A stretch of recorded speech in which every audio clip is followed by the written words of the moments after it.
I'm Ramana. I bought a Sunrise solar water heater. Uh, Before that, I searched the functionality, features what different solar water heaters have. Based on that, I found it's good. It has on-net rod inside to reduce the corrosion as well as glass lining.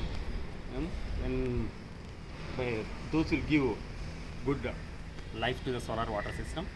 Also, I reached them through their customer support in the net, and then they gave a very reasonable price.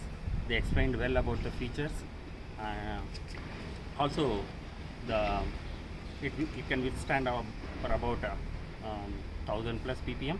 They say actually 2000, but definitely they say that 50% of the ppm only. That is 1000 ppm. They are giving guarantee, and then it's also warranty is about 10 years, and then glass lining, that is very good.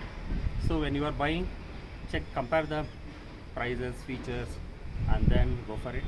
After doing a lot of research on the net, I found it is reasonable. After talking to them, the company, I found the price is reasonable. The features they explain are all good, and they quickly installed the system as well as the support. I felt very good. The way they communicate, and then they give very answer the queries and all. So I'm very pretty happy. And then do your investigation if you are looking for solar water heater, and then find a good one. Just don't go simply by the name. You end up paying big amount for lesser features. That's all. Thank you.